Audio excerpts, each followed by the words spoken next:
मोठी बातमी आहे कारण कोंढवा इथल्या महार वतनाच्या जमीन विक्रीच्या प्रकरणानंतर आता ताथवडे इथल्या राज्य शासनाच्या पशुसंवर्धन विभागाच्या 15 एकर 32 गुंठे शासकीय जमिनीची खरेदी विक्री केल्याचा प्रकार उघडकीस आलाय। या प्रकरणी पशुसंवर्धन विभागाने पोलिसांवर धाव घेतली आहे आणि दस्त नोंदणी करणाऱ्या दुय्यम निबंधकांसह जागेची खरेदी विक्री करणाऱ्या विरोधात फिर्याद दिलेली आहे।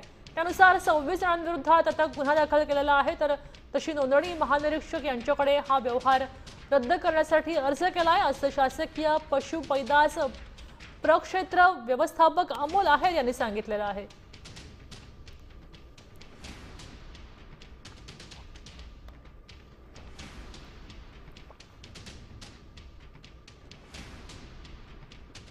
एक दस्त नोंदवण्यात आलं आणि सदर दस्तामध्ये या अटींचं पालन करण्यात नाही आलं।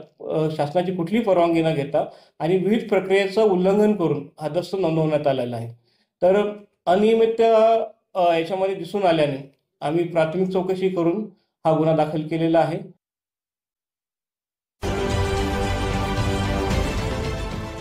देश विदेशातील प्रत्येक घडामोडींचे लाईव्ह अपडेट मिळवण्यासाठी आता साम टीव्हीच्या सर्व सोशल मीडिया प्लॅटफॉर्मला लाईक, फॉलो आणि सबस्क्राइब करा। तसंच सर्व नोटिफिकेशनसाठी बेल आयकॉन प्रेस करायला विसरू नका।